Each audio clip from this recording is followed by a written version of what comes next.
Magandang umaga sa inyong lahat. Ako nga pala si Jeffrey A. Maniago, kasalukuyang kumukuha ng Bachelor ng Pang-edukasyon Major sa Pilipino. At narito ang aking ulat sa araw na ito.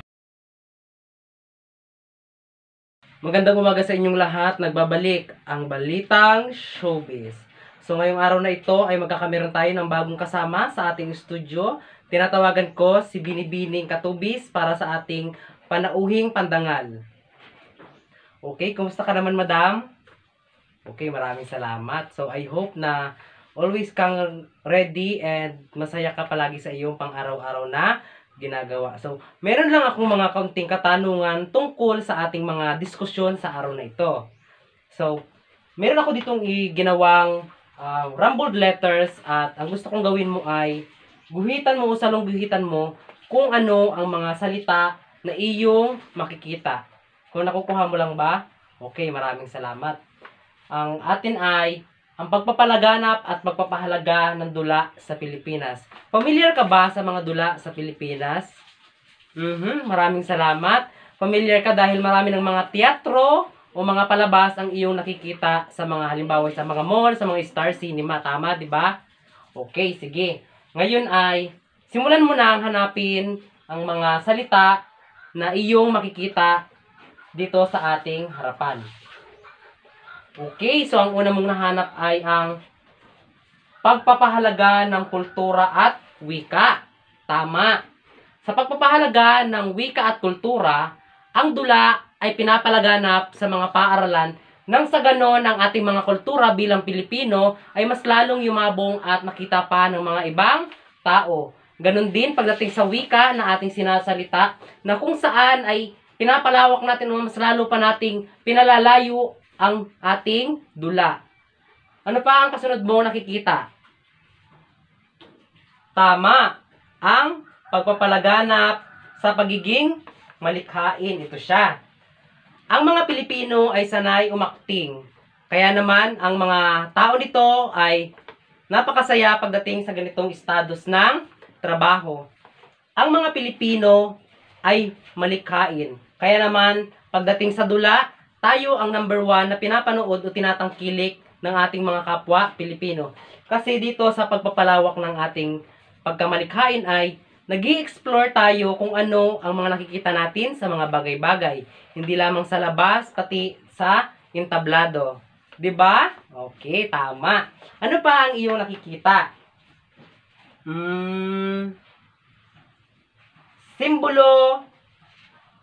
Simbolo ng kasaysayan. Tama, sis. Ang simbolo ng kasaysayan pagdating sa dula ay ito ay ang sentro ng pelikula na kung saan ay pinapakita sa isang dula o sa isang palabas kung ano ang managing kasaysayan ng mga Pilipino noong unang panahon.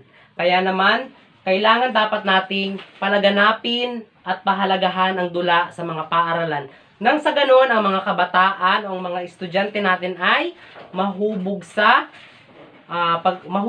mga dula na kung saan ay maaari sila makakuha na o makapulot ng aral pagdating dito. So, Miss China Katubis, maraming salamat sa iyong pagdulog o pagtugon sa ating mga kaunting mga kaalaman sa araw na ito at nawa ay may natutunan ka sa araw na ito. Maraming salamat.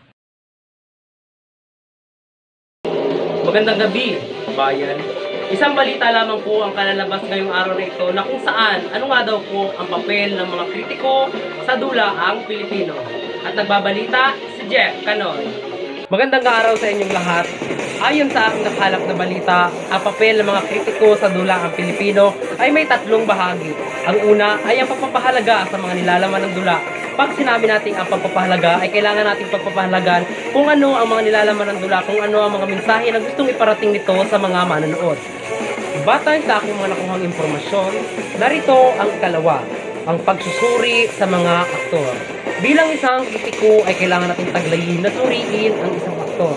Dito maipapamalas nila kung paano nila dalhin ang mga mensahe, kilos, galaw, na kung saan ito ay mapupukaw ang atensyon ng mga manonood. At ang ikatlo ay ang pagpapalaganap ng kultura at tradisyon. Bilang isang kritiko ay kailangan nating gampanan at palawakin ang pagpapalaganap ng ating dula. Nais nitong palawakin at ikalat sa mga media pahayagan at telebisyon na kung saan ay mas marami pang tao ang makakita ng dulang ito. Nagbabalita, Jeff Canor. Back to studio, Kuya Ted. Hi guys, good morning. So, welcome to my vlog and meron tayong mga random questions na kailangan nating sagutin galing sa ating mga followers. So, ang question nila is, ano daw ang naging mga kasaysayan at kritisismo sa dula? Ang dula sa Pilipinas ay nagsimula noong American colonization. At isa dito ay si Benito Lombera na kung saan ay isa siyang kritiko. Nais niyang iparating na kailangan dapat pagdating sa dula, ang kailangan ay ang mga Pilipino ang gumaganap at ito ay may patungkol sa mga kasaysayan, mga nagaganap sa kasalukuyan at sa hinaharap.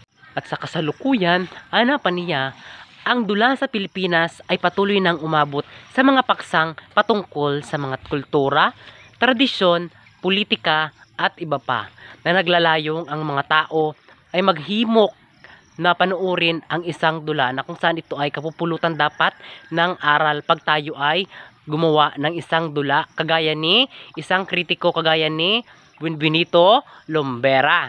Ang kritisismo sa dula guys ay meron itong dalawang bahagi.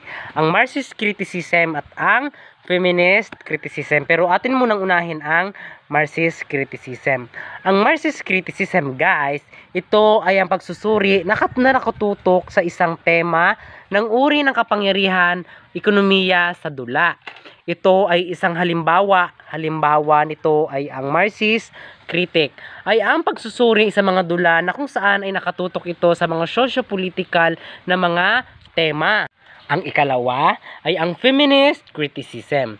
Ito ay nakatutok sa mga temang pangkolonyal at pangkababaihan na kung saan ang dula ay kung paano nila dalahin ang mga babae sa isang kwento at ito ay madalas nagbabago batay sa kanilang socio-cultural na pananaw sa lipunan. Halimbawa nito ay dati ang mga babae ay nakaano lang sa kanilang bahay, mga nakatigil lang at ang mga lalaki lamang ang nagatrabaho. Ngunit sa ngayon, sa kasalukuyan, ang mga pababae, mga palalaki man ay pwede nang magtrabaho. So meaning, kung kaya ang mga trabaho ng lalaki ay kaya na din gawin ng mga babae. Magandang umaga sa inyo mga bata. Ngayon ay kakanta tayo. Ang ating tema ay epekto ng mga kritiko sa mga trend ng teatro. At ang kakantahin, ang pamagat ng ating kanta ay pag-usbong ng bagong tema at nilalaman. So handa na ba kayo? Okay. So simulan natin. Kritiko ay may papel sa o. Okay ha? Sa titigil tayo ha. 1, 2, 3, ulit. Kritiko ay may papel sa o. Ato ang sumpayan. Kasunod. Pagkilala at pagpalawak. Okay, ready? 2 lines. Ready, girls, boys at the back. 5, 6, 5, 6, 7, go. Kritiko ay may papel sa pagkilala at pagpalawak. O. Third line. Ng bagong sistema o ideya sa mundo. O, ready? 5. Fourth line. 5, 6, 7, go! Kritiko ay may papel sa pagkilala at pagpalawak ng bagong sistema o ideya sa mundo. O, sa mundo na halas. Last line, boys. Ng teatro at sa dula. O, ready? 5 lines. Boys, girls, ready? 5, 6, 7, go! Kritiko ay may papel sa pagkilala at pagpalawak ng bagong sistema o ideya sa mundo sa teatro at sa dula. Ito naman, class, ang ating ikalawang kakantahin. Ang pamagat nito ay pagpapalakas ng kamalayan sa socio-political na tema. Okay? Boys, ang unang kakanta sa 2 lines. Boys, makinig. 5, 6, ang tono. 5, 6, 7, go. Ang mga kritiko. Oh, nakuha, boys? Okay. Boys, kanta. 5, 6, 7, go. Ang mga kritiko. Okay, kalwa, 2 lines. Lalo na ang dula. Oh, lalo na ang dula. Ready, boys? 2 lines. 5, 6, 7, go. Ang mga kritiko. Lalo na ang dula. Okay, very good, boys. Okay, girls, ready? 2 lines. Same as the boys. Girls, 3rd line. Na tumatalakay. Oh, na tumatalakay, girls. Sa mga politikal. Oh, 4th line. Girls, okay. Girls, 2 lines. Ready? 5, 6, 7, go. Na tumatalakay sa mga politikal. Okay. Okay, sabay kayo ha. Hanggang 4 lines. 5. Boys and girls. Ready? 5, 6, 7, go. Ang mga kritiko. Lalo na ang dula. Na tumatalakay sa mga politikal. Okay, very good. So, boys, again, sa 2 lines. 2 lines. Boys, ready?